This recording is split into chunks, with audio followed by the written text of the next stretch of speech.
night. That is away from Shetland, where it will be cold. Cold air continues there for Shetland as we start off tomorrow, but otherwise a lot of the cloud across the UK remains. Further outbreaks of light rain and drizzle for Northern Ireland, Western Scotland, as well as parts of northwest England. But drier and brighter further south. Some sunshine coming through, and with a lighter breeze, it will feel fairly pleasant in that sunshine. Temperatures above average, 10 to 12 Celsius for the vast majority. Into Wednesday evening, and we'll see the outbreaks of light rain and drizzle become heavier and more persistent across the north and northwest of Scotland, staying damp for northern parts of the UK through the night, but drier further south. A lot of cloud cover, so a mild start once again on Thursday. Again, it's going to be damp in the north and west on Thursday. Brighter skies follow on Friday. Join me, Isabel Oakeshott, every Friday at noon for my show, The Briefing. We go beyond the headlines, exploring the most important political stories from different angles. It's all part of a broader question. From exclusive interviews with top politicians, the United Kingdom is made up of people who are resilient. You just can't take these things personally, right? To celebrities and experts, we find out what makes the country tick. Every Friday at noon on GB News.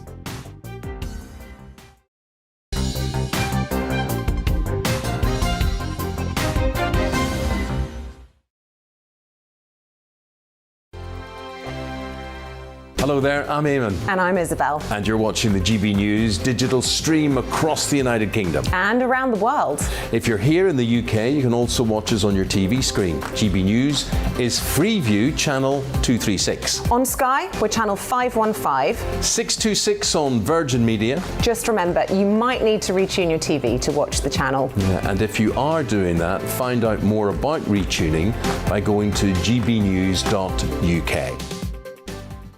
Join my show Farage, 7 p.m. till 8 p.m. Monday through Thursday, and there you will get opinion, analysis, debate, and I'll cover stories that nobody else dares to touch. And then for the last 15 minutes, talking pints.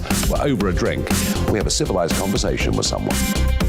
We very often disagree, but we do it in a grown-up way. Come and join me on Farage.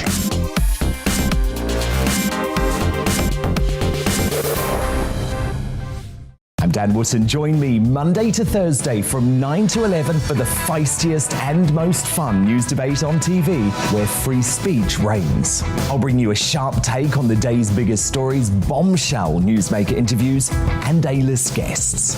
And I guarantee you, no spin, no bias, no censorship, and no reason to go to bed. That's Dan Wootton tonight, Monday to Thursdays from 9 on GB News. Hello there, I'm Eamon Holmes. And I'm Isabel Webster. And we hope you can join us for Breakfast with Eamon and Isabel. You make me laugh out loud, belly laugh. Is that important first thing in the morning? Yeah, absolutely. And there's me trying to be deadly serious. News is a serious business. Yeah, I have to rein you in sometimes. Well, it doesn't stop us laughing at it. It doesn't stop us having an opinion on what's going on. Yeah. And it certainly will not stop us reflecting what you think. Weekdays from 6 to 9:30 on GB News.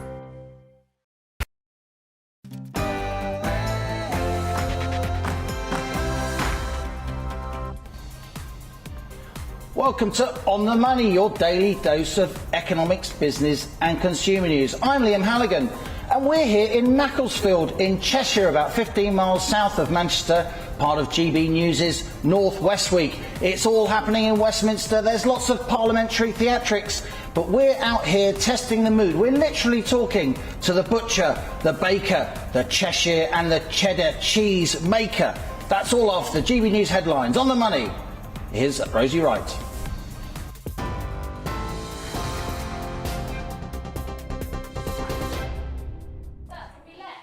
Good afternoon. It is 1 o'clock. I'm Rosie Wright to keep you up to date here on GB News. The Prime Minister is on his way to Ukraine to try to de-escalate tensions with Russia. Boris Johnson is going to speak to the Ukrainian President, Volodymyr Zelensky, about finding a diplomatic solution. A call with Russia's President, Vladimir Putin, which was due to be held yesterday, has been rescheduled for tomorrow afternoon. Samantha de Burden from the Institute of International Affairs says there's still hope for a peaceful resolution. Diplomacy is continuing, so that is always a good sign. And you have to remember that Putin actually has a lot to lose. And I think that the plans that Liz Truss unveiled yesterday to say that Russian oligarchs in Putin's close circle will be targeted, have shown a very, very strong resolve to explain to Putin that the consequences for him personally could be rather dramatic. Meanwhile, there have been renewed calls for Boris Johnson's resignation, despite his pledge to overhaul how he runs government. The Prime Minister apologised yesterday after the Sue Gray report into alleged Downing Street parties found failures of leadership and judgment. Boris Johnson says an updated version of the inquiry will be published after the police investigation is complete. Conservative MP Andrew Bridgen told GB News the buck stops with Boris Johnson. We've got a concession from the Prime Minister that he will release the Sue Gray report unredacted in full. All we've seen is 12 pages of filleted report, but that was actually damning enough. Serious misjudgments and leadership across Number 10 and the Cabinet Office, widening the blame, never mentioning the Prime Minister, but ultimately he sets the culture in Number 10 and the government. Well, meanwhile, Conservative MP David Davis has been repeatedly calling for Boris Johnson to step down. Having seen 3 leaderships fall in the Tory party, this would take forever. They all were a death of 1,000 cuts. It was incredibly corrosive. I mean, John Major, for example, we ended up with the worst result in a century, virtually. Theresa May, the agony of the last 2 years. And I don't want to see our country or my party or actually even Boris go through that. A Downing Street spokesperson says the Prime Minister stands by his comments in the House of yesterday about Sir Keir Starmer's record as a prosecutor. The Labour leader says claims he failed to prosecute sex offender Jimmy Savile are false. Sir Keir was Director of Public Prosecutions but was not directly involved in the case. The House of Commons Speaker says he's far from satisfied that the Prime Minister's comments were appropriate. In other news now, around 1,600 Tesco staff are facing redundancy. The supermarket chain's going to stop replenishing stock overnight at dozens of stores, and at some of its petrol stations, they'll no longer be staffed out of hours. Tesco's also closing its Jack's discount shops, saying it wants to focus on its core business. National Highways will not face corporate manslaughter charges over 2 fatal crashes on a smart motorway. Police have announced they won't be taking action after investigating the deaths of 3 people on the M1 last year. It's after a coroner concluded there was an ongoing risk of future deaths on motorways without a clear hard shoulder. The Met Police says it's deeply sorry for the appalling conduct of one of its team after a watchdog found evidence of bullying, racism and misogyny within its ranks. The Independent Office for Police Conduct investigated 14 officers at Charing Cross Police Station. 2 were dismissed for gross misconduct, 2 quit, and several others faced disciplinary action. The IOPC says the issues are not isolated to the one team and that the Met needs to rebuild public trust and confidence. More than 1 in 10 children are starting school in England without having had their measles, mumps and rubella jab. Take-up of the vaccine is at its lowest rate in a decade. The World Health Organization says 95% of children need to be vaccinated to keep measles at bay. But the current coverage for the 2 doses of the MMR jab is around 85%. Dr. Sarah Kayat says even a small drop in vaccine take-up can cause problems. We know that even small insults in that level can result in outbreaks on a population level. And I think with COVID restrictions coming down, travel becoming more popular again, we have to remember that there may be travel from more endemic areas where measles is more endemic, and that will mean outbreaks will start happening. Wordle, the game, has been sold to the New York Times. The hugely successful online puzzle went for an undisclosed sum in the low 7 figures. Its creator says the word game's popularity became overwhelming to run. The US newspaper has hinted it may not remain free to play in the future. You are now up to date here on GB News. I'll bring you more as it happens. Now let's return to Liam and a special on the money.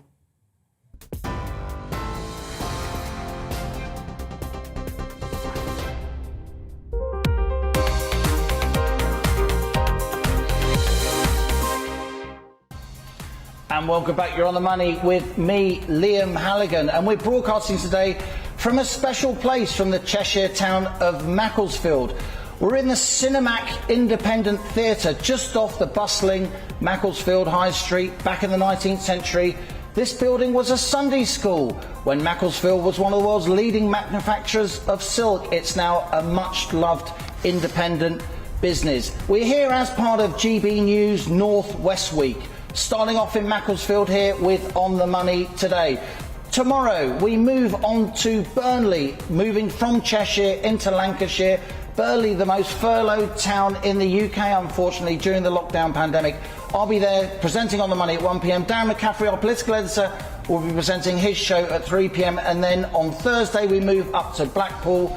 Myself, Darren at 3 p.m. and then Nigel Farage presenting his show at 7 p.m. from the iconic Seaside Resort. Lots of things are happening at Westminster, of course, but here at GB News we pride ourselves on being round your way, talking about the cost of living, housing, the economy, because if it matters to you, it matters to us. So from Macclesfield today, for the next hour, we're talking levelling up. We're testing the temperature. What do local people and businesses here think about what's going on at Westminster? Here on GB News TV, on DAB Radio, from Macclesfield in Cheshire for North West Week, you're on the money.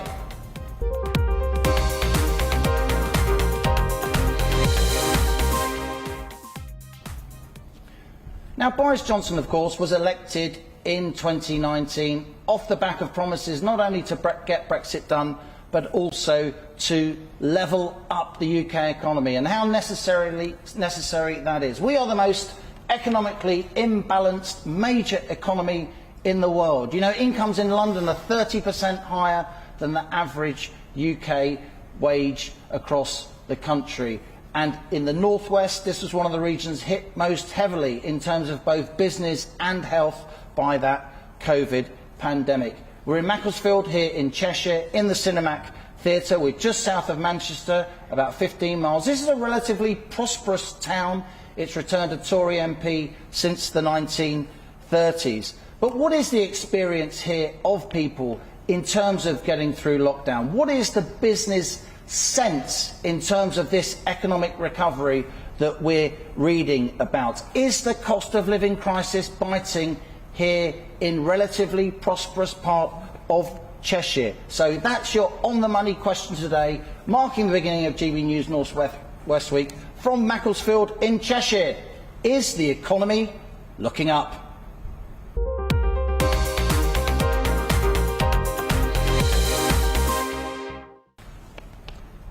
Well, I mentioned we have here the butcher, the baker and the Cheshire cheesemaker. The cheesemaker's coming, but I'm delighted to introduce my guests. Here on The Money we have grown-up discussions with people who really know their stuff. So here's Rachel Spearing. You work at Spearing's, a long-established local butcher. You are our butcher and our baker because you make a few pies as well. Yeah. The cheesemaker's coming. Richard Slater, welcome back to On The Money. I've interviewed you a couple of times in recent months since we started the show. You are a very well-respected independent travel agent. Again, you have a shop, like Rachel, just round the corner on Macclesfield High Street. And then we have Bob McGrowder. You are a director of Macclesfield Golf Club, and you're a pretty handy golfer by all accounts. That's certainly your local reputation. So let's talk business, Rachel.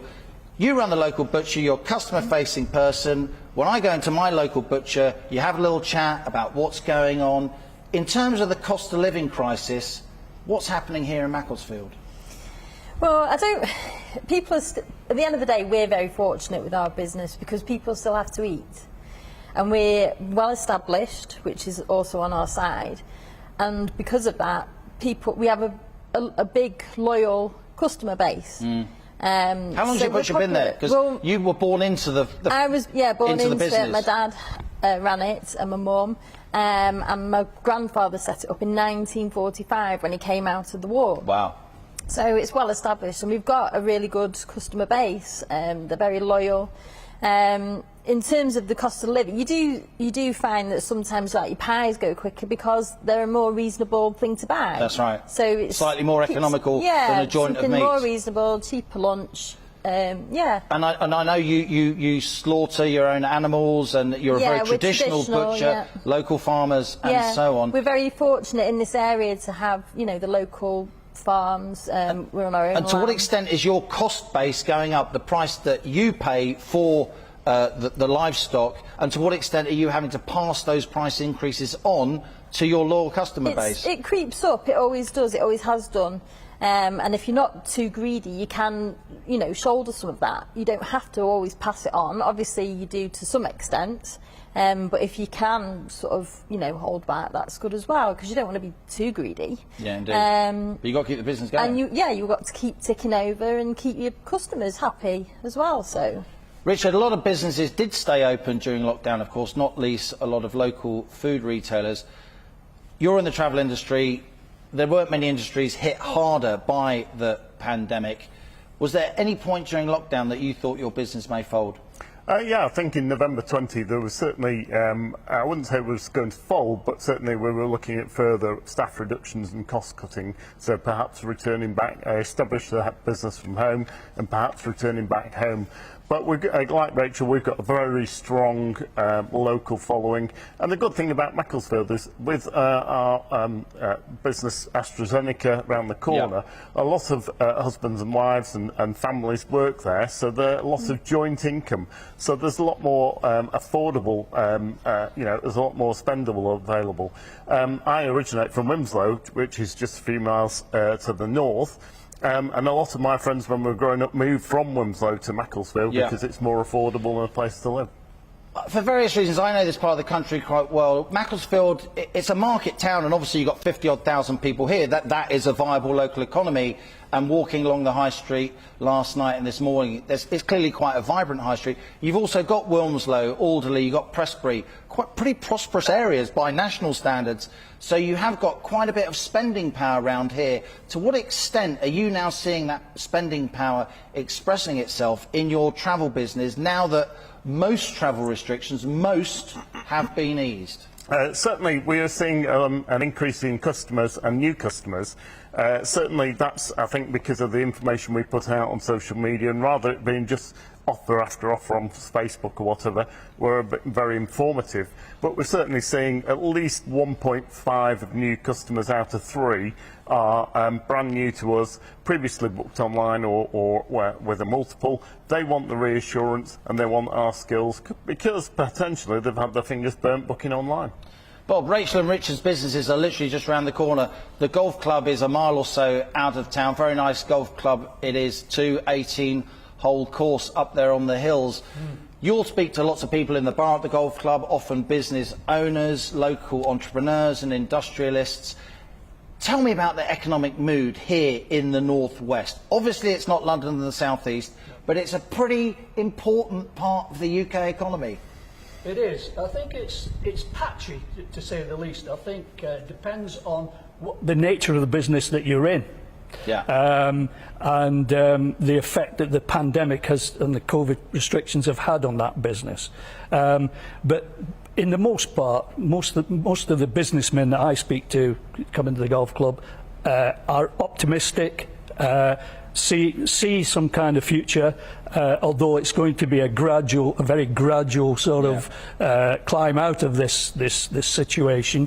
But nevertheless, there is optimism there that we can, you know, get the business back to where it was before the pandemic in a reasonably short period of time. Do you buy this whole levelling up agenda? There'll be people at the golf club, pretty canny people who've been successful in business in some cases for a generation or two. Is it more than a slogan, levelling up? Can you feel something happening? Yes, we can. Although, you know, we're perhaps fortunate that in this particular area, it's been, you know, a fairly prosperous area. So I don't think there is the greater need for levelling up that, say, perhaps less fortunate places are. Places like you'll be going to in Burnley, places like that. We've been very fortunate that we've had a very vibrant economy in this area for quite some time. And long may that continue. Yes, Rachel, whenever I go into my local butcher, they want to know what's going on with politics and so on. To what extent do you think, in your butchers, this Westminster scandal is breaking through? The political media class were absolutely obsessed, for the most part, about what's happening among the Tory MPs, the 1922 committee. Do your customers care? Not really, I don't think. No, it's almost old news now, isn't it? Really. I mean, obviously, it's very important because a lot of people have lost people and everything through the whole pandemic. But really, now it's we're moving on, aren't we? It's time to just move on, and he's only human at the end of the day. Yeah. What's your take on that, Richard? Do you think the Prime Minister's getting away with it? There'll be people screaming at the television, both for and against. What's the take from your customers on this political issue? I think the customers, again, like Rachel says, are just fed up of hearing about it. As a travel agent, I know that my travel agent colleagues throughout the country now know the reason why the Cabinet didn't interact at all with the travel industry throughout the pandemic. They talk very much about supporting businesses, but the actual travel industry, travel agents, got absolutely no sector-specific support. So we felt very let down. So it's very annoying that these things are coming out when actually they could have been spending the time talking and discussing these points with ourselves. And Bob, the golf club bar is famously where political discussions happen across the country. Yeah. What's the mood among the golf club denizens of Macclesfield? Well, I think generally, a little bit of despair that what has gone on. When so many people have had to make the sacrifices. Particularly here in the northwest, because lockdown was tighter here in the northwest than many other parts of England. Absolutely. Yeah. And I think disappointment as well, in so much as with Boris and the government in general. I think that the feeling was, certainly in these parts, that they'd done a good job on Brexit, a good job on the COVID situation. But they've let themselves down, very badly in terms of their conduct during number 10 during this pandemic. Now, but I agree that we've now got to the stage where people now want to draw a line under this now, and whatever the implications of that are, but draw a line under it and move on, because there's much bigger issues. It'll be very interesting to see if that is the mood when we talk to other guests of On the Money, and indeed Darren McCaffrey's briefing show, and indeed Nigel Farage's show, as we move through into Lancashire, Burnley and then Blackpool during this GB News Northwest Week. It's been great to talk to you. Thanks so much for coming to join us. We've got Rachel Spearing of Spearing Butchers. We've got Richard Slater of Henbury Travel. Best of luck with your businesses, and best of luck getting the golf handicap down. Bob McGrowder, Director of Macclesfield Golf Club. We'll be back after the break. We'll be talking to those cheesemakers from this locality, and also Bradley Harris. You can't keep him down. GB News' redoubtable Northwest correspondent. He's just outside on the high street, raring to go. That's after the break and the GB News weather. Stay with us. You're on the money. Hi there. A bright but windy day in the far north with showers for northern Scotland. Cloudier further south with some outbreaks of generally light rain and drizzle associated with this cold front as it clears south. And it's in between this cold front and the warm front there across southern parts of the UK, where we've got a lot of cloud and some outbreaks of light rain and drizzle. But to the north, brighter skies, tight isobars there across the far north of Scotland. So for the likes of Caithness, Sutherland, Orkney, 55 to 65 mile per hour wind gusts. So wind warning in force because of weakened structures. Could be some further impacts following the storms at the weekend. Otherwise, a breezy day to come for northern parts of the UK, some sunny spells, a few showers in the far north of Scotland, much cloudier further south, where it will be mild at 11 or 12 Celsius. We keep the cloud across southern areas overnight. In fact, there'll be thicker cloud pushing in from the west as the night goes on. Some more persistent rain into Northern Ireland for a time, western parts of northern England, as well as western and southern Scotland. Showers continue across the Northern Isles, and for Shetland, they'll be falling as sleet and snow overnight. But further south, drier with some breaks in the cloud. However, for the vast majority, it is a mild night. That is away from Shetland, where it will be cold. Cold air continues there for Shetland as we start off tomorrow, but otherwise a lot of the cloud across the UK remains. Further outbreaks of light rain and drizzle for Northern Ireland, western Scotland, as well as parts of northwest England. But drier and brighter further south. Some sunshine coming through, and with a lighter breeze, it will feel fairly pleasant in that sunshine. Temperatures above average, 10 to 12 Celsius for the vast majority. into Wednesday evening, and we'll see the outbreaks of light rain and drizzle become heavier and more persistent across the north and northwest of Scotland, staying damp for northern parts of the UK through the night, but drier further south. A lot of cloud cover, so a mild start once again on Thursday. Again, it's going to be damp in the north and west on Thursday. Brighter skies follow on Friday.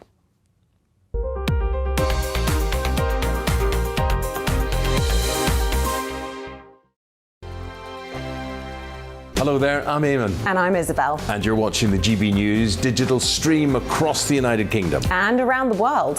If you're here in the UK, you can also watch us on your TV screen. GB News is Freeview channel 236. On Sky, we're channel 515. 626 on Virgin Media. Just remember, you might need to retune your TV to watch the channel. Yeah, and if you are doing that, find out more about retuning by going to gbnews.uk. Join my show Farage, 7 p.m. till 8 p.m. Monday through Thursday. And there you will get opinion, analysis, debate, and I'll cover stories that nobody else dares to touch. And then for the last 15 minutes, talking pints. We're over a drink. We have a civilized conversation with someone. We very often disagree, but we do it in a grown-up way. Come and join me on Farage.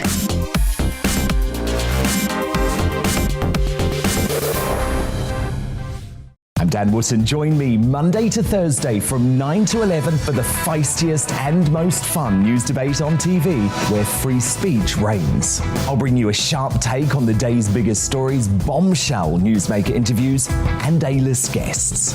And I guarantee you, no spin, no bias, no censorship, and no reason to go to bed. That's Dan Wootton tonight, Monday to Thursdays from 9 on GB News. Hello there, I'm Eamon Holmes. And I'm Isabel Webster. And we hope you can join us for Breakfast with Eamon and Isabel. You make me laugh out loud, belly laugh. Is that important first thing in the morning? Yeah, absolutely. And there's me trying to be deadly serious. News is a serious business. Yeah, I have to rein you in sometimes. Well, it doesn't stop us laughing at it. It doesn't stop us having an opinion on what's going on. Yeah. And it certainly will not stop us reflecting what you think. Weekdays from 6 to 9:30 on GB News.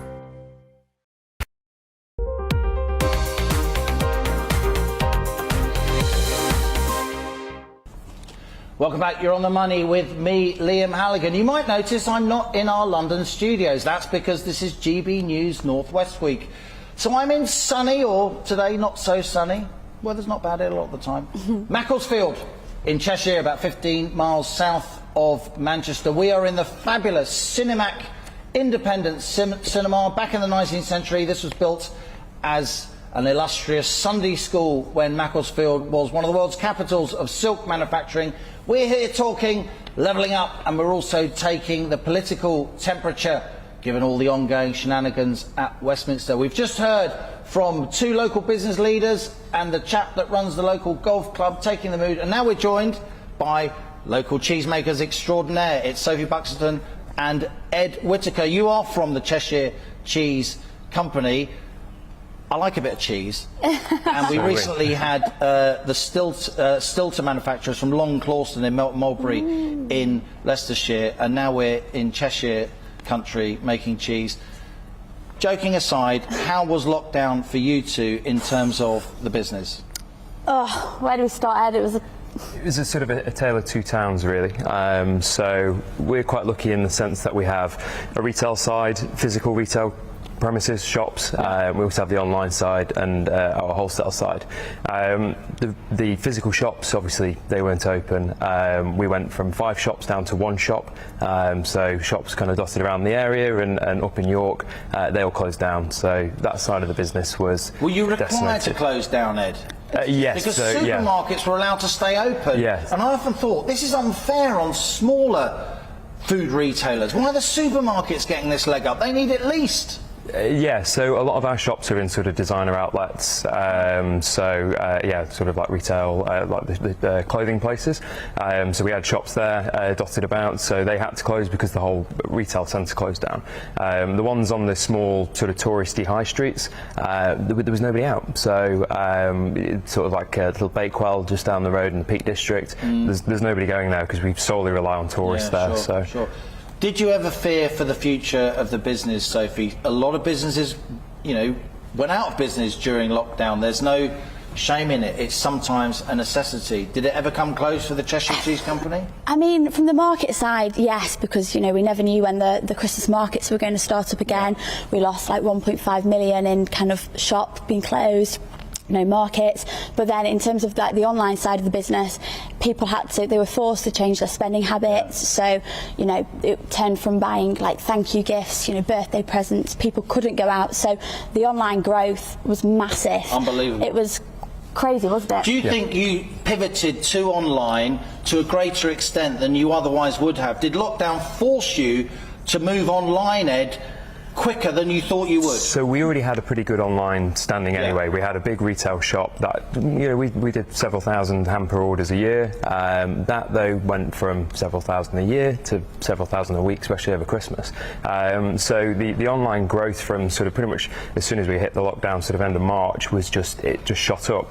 And we were quite sort of forward thinking in the way that we tried to, what we were putting out there was to try and suit the people's needs at the times, whether it was just a multi-buy of cheese, whether it was a birthday present, whether it was a Christmas present, whether it was the hampers or things like that. So we tried to be as forward-thinking as possible, and because we were already there, we already had the infrastructure, we had the warehouse with the fulfilment centre, we were kind of already prepared for it.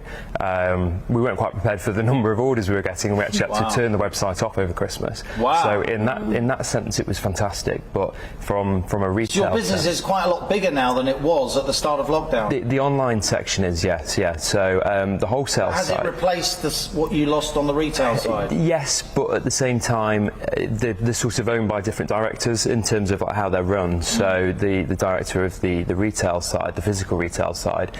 My dad. That business has completely been destroyed, and it's slowly building back up again. Whereas the online side has grown massively. And then the wholesale side, that obviously when all the shops closed, the only people we could sell to were your local farm shops, and a lot of people were changing to go to those instead of your big supermarkets. And then a lot of our sort of high street retailers like Selfridges and people like that, they'd all closed. So we missed a hell of a lot of trade throughout the year and throughout Christmas because those places just weren't open. So we had to again adapt from a wholesale point of view to who we were selling to.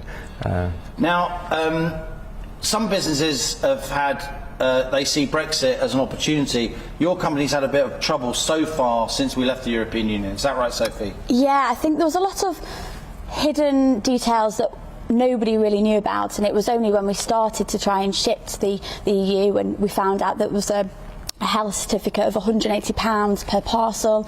So if you want to ship like a little £40 cheese hamper to your auntie in Spain, you'd have to kind of fill out the £180 health certificate and had to be vetted. So it just became far too expensive and making it almost impossible. There was no help from the government to try and help us pay extra staff to fill in these extra forms, and it just made it really difficult. And yeah, we've had, from a customer point of view, a lot of people really heartbroken that they can't have cheese. And just overseas. briefly, Ed, we're reading lots about the cost of living crisis. A lot of our viewers are feeling the cost of living crisis. Inflation is high. You're using lots of raw materials that are becoming increasingly expensive. Are you having to push your prices up? Are you having to pass on those supply chain price pressures to customers? Absolutely, yeah. So just recently the price of milk's gone up again. We've always absorbed the cost over the last 5 years. We haven't had a single price increase, whereas now we've had to increase our cheese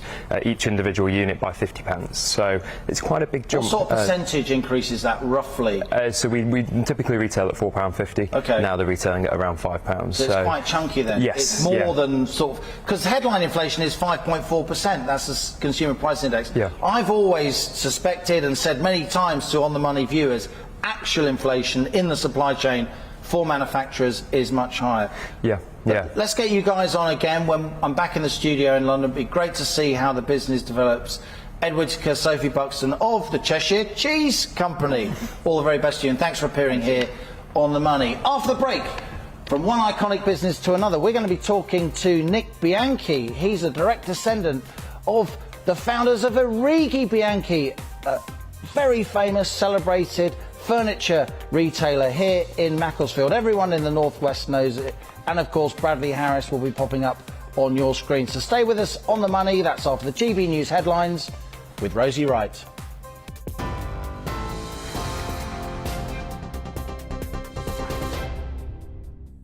Good afternoon, it's 1:31. I'm Rosie Wright here to keep you up to date on GB News. The Prime Minister is on his way to Ukraine to try to de-escalate tensions with Russia. Boris Johnson is going to speak to the Ukrainian President Volodymyr Zelensky about how to find a diplomatic solution. A call with Russia's President Vladimir Putin, which was due to be held yesterday, has been rescheduled for tomorrow afternoon. Meanwhile, there have been renewed calls for Boris Johnson's resignation, despite his pledge to overhaul how he runs government. He apologised yesterday after the Sue Gray report into the alleged Downing Street parties found failures of leadership and judgment. The Prime Minister says an updated version of the inquiry will be published after the police investigation is complete. Downing Street says the Prime Minister stands by his comments in the Commons yesterday about Sir Keir Starmer's record as a prosecutor. Boris Johnson criticised the Labour leader for failing to prosecute notorious sex offender Jimmy Savile. Labour says the claim is false because Sir Keir wasn't directly involved in the case. The House of Commons Speaker says he's far from satisfied that the Prime Minister's comments were appropriate. Around 1,600 Tesco staff are facing redundancy. The supermarket chain's going to stop replenishing stock overnight at dozens of stores, and some of its petrol stations will no longer be staffed out of hours. Tesco's also closing its Jack's discount shop, saying it wants to focus on its core business. More than 1 in 10 children are starting school in England, without having had their measles, mumps and rubella jab. Take-up of the vaccine is at its lowest rate in a decade. The World Health Organization says 95% of children need to be vaccinated to keep measles at bay, but the current coverage for the 2 doses of the MMR jab is around 85%. You are now up to date here on GB News. We're on your TV, online and DAB Plus radio. We've got a short break now, and then we'll be back to Liam and On the Money.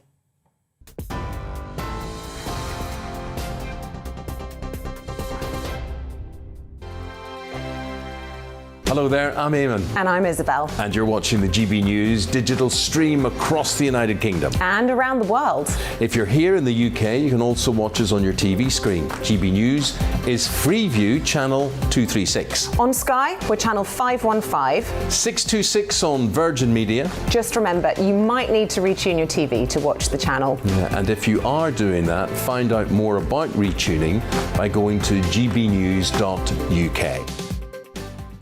Join my show Farrar, 7 p.m. till 8 p.m. Monday through Thursday, and there you will get opinion, analysis, debate, and I'll cover stories that nobody else dares to touch. And then for the last 15 minutes, talking pints. We're over a drink. We have a civilised conversation with someone. We very often disagree, but we do it in a grown-up way. Come and join me on Farage.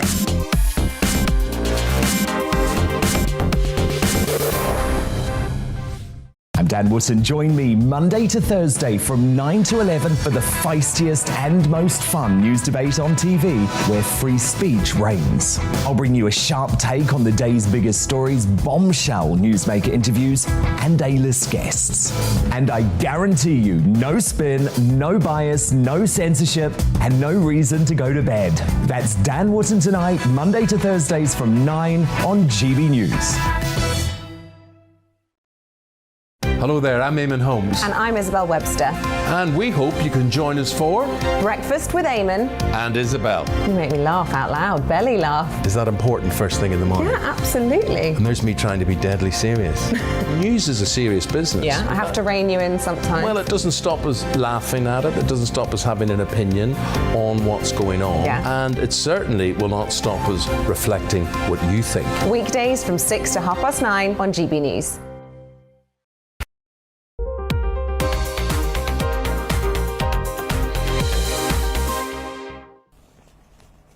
Welcome back. You're on the money with me, Liam Halligan. I'm in Macclesfield in Cheshire, about 15 miles south of Manchester, in this wonderful market town of around 50,000 people. We're in the Cinemac Independent Cinema here in the centre of town. And I'm delighted now to say that I'm joined by Bradley Harris, our GB News North West correspondent. Bradley, great to be with you here in the North West on your patch. I know you've been talking to lots of people in the high street this morning, and you're often in Macclesfield testing the temperature.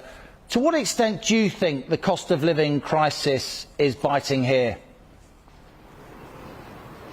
Well, I think the cost of living is very much having an impact on everybody across the northwest. As we've been saying all day today on GB News, we're visiting places like Burnley and Blackpool. They are working class towns that will certainly feel an impact on the cost of living, and we'll find out what impact that's having later in the week. But here in Macclesfield, this is actually our first stop, and it's actually a market town that's pretty affluent. People are doing fairly well here. The high street that you see behind me is actually full of shops that are still open. In fact, there are business owners that are opening up new shops. There's a salon that is opening in a few weeks' time. They're painting the outside of it. And people tell me here that actually the cost of living isn't having so much of an impact. They are seeing gas bills rising. Petrol, for example, is actually increasing. It's £1.52 at the minute at the local garage, not too far away from here. So it is having an impact. But I think certainly with Macclesfield, our first stop, we're trying to, as you say, take a temperature on people's thoughts on various issues that are affecting them. And the cost of living here in Macclesfield isn't having so much of an impact, simply because it is that type of town that is actually doing fairly well, Liam. Well, Bradley, interesting that you've got pretty mixed views. There was a sense here from the business leaders that I was talking to that there is a cost of living crisis here, but because it's a relatively prosperous place, it's not hitting as hard as elsewhere here in the northwest. I wonder what people you've been talking to this morning feel about the parliamentary shenanigans, the ongoing Westminster psychodrama, if you like. One reason we're doing GB News Northwest Week is, of course, to contrast our broadcast offering with what so many other broadcasters focus on endlessly at Westminster. What's the political temperature here, Brad, in Macclesfield?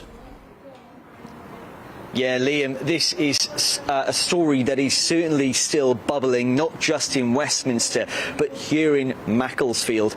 I've been spending the past few hours on the high street finding out how people think about that Sue Gray report, and actually how they feel about Boris Johnson as a Prime Minister and whether he's being treated fairly enough. Let's just hear some of their thoughts now. I think it's just another nail in the government's coffin that needs shaking up. It's unacceptable. Do you think the Prime Minister is being treated fairly at the moment? No. Why is that? Well, he just needs sacking. Or he should have resigned months ago. He's out of his depth, so...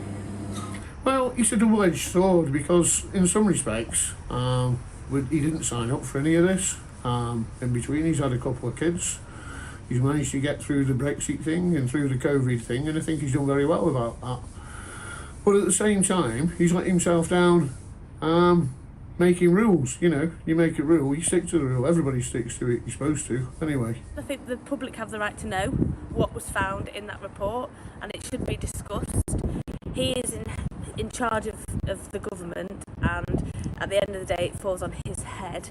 Yes, I think they've done good things with the vaccine, but that's not just him, that's other people under him, and I think, you know, they've made mistakes, there's been mistakes in his party, and yeah, I do think he should resign. I think he needs to answer for all the disinformation that he's given to us, and he hasn't got integrity anymore, and he's paid to do a job, and part of that job is to have integrity and values. So no, I think he needs to go. Interesting to hear those thoughts, including some of which are in support of Boris Johnson and the work that he's been doing. Of course, as you say, Liam, we'll be taking the temperature throughout the week in Burnley and Blackpool across our Northwest Week here from Macclesfield. Back to you. Great stuff, Brad. Bradley Harris there, GB News Northwest correspondent. He'll be joining us, as he says, tomorrow in Burnley, and then on Thursday in Blackpool. We'll be joined later in the week as part of GB News Northwest Week in this part of the country by political editor Darren McCaffrey and indeed by our GB News colleague Nigel Farage. Now, as regular On the Money viewers know, each day I have an in-depth Money Talks conversation with a business leader or policy maker, and I'm delighted to say that today we have Nick Bianchi, who is a direct descendant of Antonio Bianchi, who came from Italy, Lake Como, to Macclesfield back in the mid-19th century to create, in 1854, Arighi Bianchi, a really well-known, iconic furniture retailer here in Macclesfield. This town has the manufacturing heart of AstraZeneca, the pharmaceutical giant, but Arighi Bianchi, also in these parts, is a very well-known company. Nick Bianchi is a direct descendant, as I said. In this Money Talks interview, I talked to him about the shift from physical to online furniture retailing, how his business survived lockdown and is looking to the future. So here, Nick Bianchi of Arighi Bianchi, my latest Money Talks. Nick, great to see you, and it's great to be here in Arighi Bianchi because every time I drive through Macclesfield, it's quite often, I've got family in this part of the world, I see that huge Arighi Bianchi sign. Your shop really is an institution here, not just in Macclesfield and Cheshire, but the Northwest in general. Yeah, we're really, first of all, proud to be based in Macclesfield. Our history stretches back 168 years, back in 1854 when our founder, Antonio Arighi, arrived, leaving the shores of Lake Como. Sometimes I think, why did he leave Lake Como to come to Macclesfield? Not for the weather. Certainly not for the weather. But, you know, if you think for a moment, there was civil war raging in northern Italy, and well, across Italy. And where we're from in Lake Como was very big in silk, and Macclesfield then was the largest producer of finished silk in the world. So we know, whilst Arighi was a cabinet maker, he had loads of clients in the silk trade in Italy, and they knew people in Macclesfield and said, look, if you're going to flee a civil war, we'll know people to set you up in Macclesfield. This is a Money Talks interview. We go in depth. I do want to ask you about lockdown, how you survived that. I do want to ask you about how you're dealing with the challenge from online retailers here in your magnificent showroom in Macclesfield. But I do just want to ask you first about that family ownership of your business, that heritage from Italy, become an institution here in the Northwest. How important is it that you're a family business? What decisions does that allow you to make that maybe a business that's funded externally with lots and lots of shareholders would have to act? I think first and foremost we can plan for the long term, so every decision we make is the long term. We've now been joined by the 5th generation, and so we're very much here. I see myself here sat here today as a custodian for the next generation, and I think it's vitally important. I think it's vitally important too for the staff that work for us over the course, some 25, 30, 40 years, that it has the family ownership. I was reading a report that I think there's about 6 million family businesses in the UK, and I really feel that family businesses as a whole are so important and contribute greatly to the economy, and we're so proud to still be in the family and make decisions, for the best of the business. When you've got that family ownership as opposed to lots and lots of shareholders, you've got control, haven't you? There's no external shareholders voting to tell you what to do. The family controls the board. You're in control of your own destiny. How important is that in terms of helping the business to survive, in terms of not just following short-term trends, but having a long-term vision and implementing it? Yeah, I think that's a really good point. In terms of the long-term vision, I mean, if you take the challenges we've been facing over the last 15 years, I mean, so the credit crisis, the financial crisis of 2008, that we were able to be calm. We meet as a family every week and we can talk things through. We've not been pressurised externally, as you say, to make rash decisions or quick decisions. Hopefully that has helped us sustain. I think over the last 168 years, we've always been quite prudent. I mean, we've survived 2 world wars. There wasn't much business during World War I and World War II. And I think that has cascaded through down to us in the 4th generation, just not to over-edge ourselves in terms of being too grandiose. So your predecessors, as you say, they survived world wars, they survived a big slowdown in the 30s, recession in the 70s. But your generation of Arighis and Bianchis, you survived the credit crunch and now you've survived lockdown. By all accounts, the business is still standing, still doing well, still very popular and reputable here in Macclesfield and the Northwest. Nick, how was lockdown for you? Oh, we suffered like everyone else. I mean, we employ about 150 staff. On the 22nd of March, we had 150. The next day, we were down to only a handful. And it was tough because obviously the store, the store was closed temporarily for the first time. I think it was last closed during the Spanish flu in 1919. So, wow. So you can imagine how difficult it was. Obviously, the store was shut. We couldn't deliver. We had no deliveries coming in. But we did have an online luckily we could transact online, but they could only be the smaller items.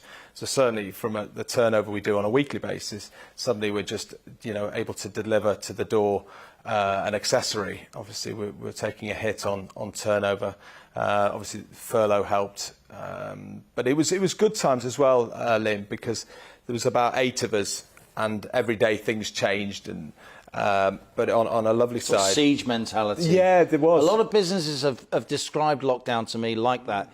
If once they realised they could survive, they had a chance, a kind of siege mentality kicked in, and it was about survival and pulling together and working with each other. 100%. Actually, dare I say, it was quite enjoyable because you've just seen Kath, there was Charlie, there was David, there was only a handful of us, and but on a positive side, we worked with some hospitals locally who they were looking to create these sanctuary rooms for nurses and all these people working extremely long hours. They were the heroes, and we were able to donate furniture to them and deliver. So there were some nice pieces as well, certainly during lockdown 1, where we feel we could be, because we feel as a family business, being here nearly 170 years, we feel a responsibility to the area, to the town, and many staff have got families and relatives who work at the hospitals, and so we're really pleased we're able to do that. What strikes me is that during lockdown, lots and lots of businesses suffered, but some pulled through. What is it about Arighi Bianchi that made sure that you pulled through? Because it strikes me, even though this was very testing, there wasn't a time, or was there, when you felt this incredible local brand, this institution that is Arighi Bianchi, was ever going to disappear? Well, one of the things that gave me a lot of support was I felt it was necessary to communicate to all the customers personally during that period who'd placed orders with us, and their furniture might have been sat in our warehouse. And it was just, I used the opportunity whether to email them personally or speak to them, and they were like, "Oh, Nick or Mr. Bianchi, as soon as you open, we're going to come back," and that gave us a lot of reassurance. And I do feel that during the crisis of 2008, where a lot of business went, fell by the wayside, I think that 160 odd years of history and heritage, helps you, and people do see it. Honestly, that we see it much more than just a store. When 9/11 happened, we got loads of phone calls into our reception from people who'd seen these images on TV, horrific images on TV, and just wanted to speak to someone. And so, so I think it's much more than just a store, and we recognise that, and we, That's incredible. No, it was, it was, it was. They just wanted to hear a voice, and they'd see coming here as part of their, daily life. Now, as you know, we're here in Macclesfield, it's the first stop on our GB News North West Week. We've deliberately chosen, with all respect, towns rather than cities. Our North West correspondent, Brad Harris, he's always in Liverpool, he's always in Manchester. But we wanted to come to towns, so Macclesfield, Burnley, Blackpool, different kinds of towns, but lots of things in common, particularly the High Street. We cover often on the money the fate of the High Street. How's it going? It's a centre of communities. You must have a real feel for the High Street here in Macclesfield. It strikes me it's quite a successful High Street, despite all the problems that High Streets are having with business rates, with the surge of competition from online retailers. What are your thoughts, Nick Bianchi, on the future of the High Street? I think certainly for Macclesfield High Street, I think there's some really good people doing incredible things to boost the High Street. Macclesfield has always been fantastically known for like small independents, creative and proper market town, right? Yeah, proper market towns, and you Yeah. see that when they have you know, the markets at the end of the month, treacle markets and things like that, and it works really well. And I feel that the High Street does have a future, I really do. And like I said, there's some really good people around Macclesfield who are trying to push it. Yes, of course, you've got the online, but as long as you make it the town interesting, give people a reason to come. It's like very much with our store, make it an exciting and interesting place to come. It will still continue to thrive. Now, there can't be many more tactile shopping experiences than a beautiful furniture store. You want to sit in that armchair, you want to lay on that bed, you want to touch and feel the fabric of that lampshade, those curtains. What did you learn about retailing, and particularly retailing furniture during lockdown? To what extent did your view of online retailing in your sector change? It changed because obviously people couldn't visit the store, so people were more prepared to have to take a punt on furniture. Since lockdown 3 ended in April, I think we opened in April the 12th last year, reopened. We feel there's definitely a desire to come to the store, and that's coming from all distances. I mean, our footprint on customers is huge, you know, nationwide and international. So that we feel now that people will come to the store. The key for online is that we populate as many products online, because we know 60% will do their research online before visiting. It's got to be a the store. sumptuous experience, just like coming to this shop is a sumptuous experience. Absolutely. And so what's key for us, yes, we do transact online, but what we've noticed after the lockdowns is that people actually want to get out, want to come, want to experience, to say, here we've got, you know, the parking, the cafe. Were you surprised at how much you could sell online? Yeah, absolutely. I mean, it went nuts, like exponentially. It grew, certainly from, say, March the 23rd, 2020. Yeah. Smarting with smaller items and then larger items. And this is different from the credit crunch, isn't it? Because house prices didn't collapse. No. There was still equity in people's homes, those who are lucky enough to own their own homes, so they felt that they could afford to buy furniture. That's something that wasn't there in 2007 and 8, it seems to me. I agree. Is that right? I totally agree, Liam. It's a totally different landscape, totally different. When we reopened the doors, literally it was so busy, and so the in-store experience for us is really important, and we like people to come, but equally we understand that if we've got customers in Cornwall who might not see it, we've got to give them every chance that they could, you know, feel comfortable buying a sofa with us and make it as attractive online. You know, with rendering images, we're going down the route of AR and all these things in the future. So, a couple of short questions to end, Nick. Business rates is a hot political issue. A lot of small physical retailers, if you like, say to us, contact GB News, contact On The Money. It's business rates that are killing my business. I have to pay them, even if I don't make profit, even if I don't make any turnover. Does that impact your business?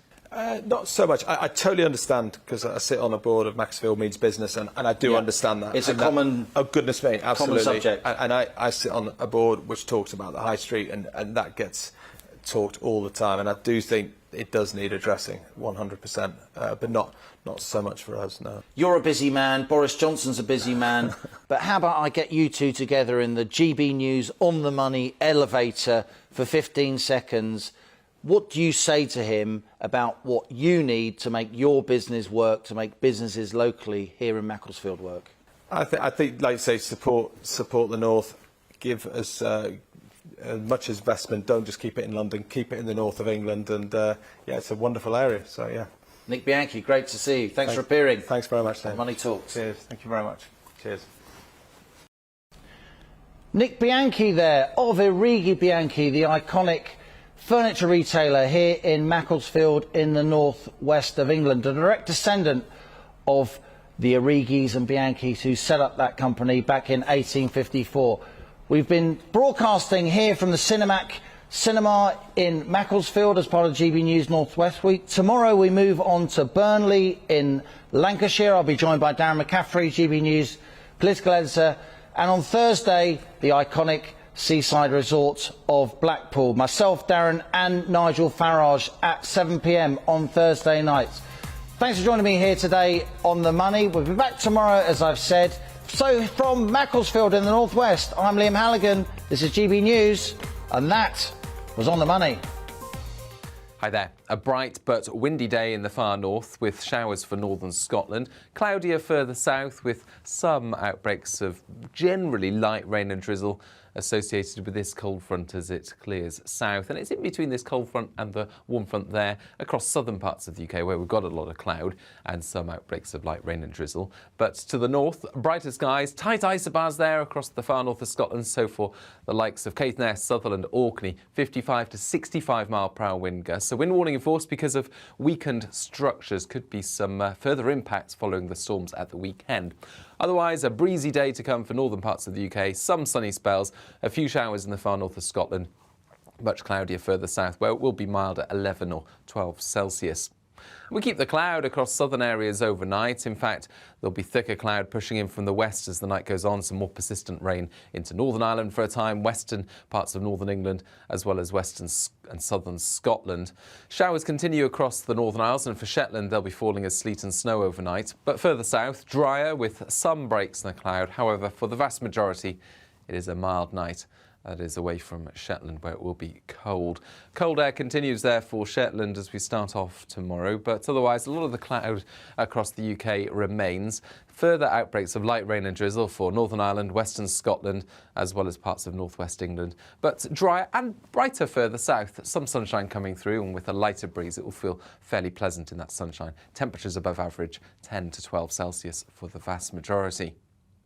Into Wednesday evening, and we'll see the outbreaks of light rain and drizzle become heavier and more persistent across the north and northwest of Scotland, staying damp for northern parts of the UK through the night, but drier further south, a lot of cloud cover, so a mild start once again on Thursday. Again, it's going to be damp in the north and west on Thursday, brighter skies follow on Friday.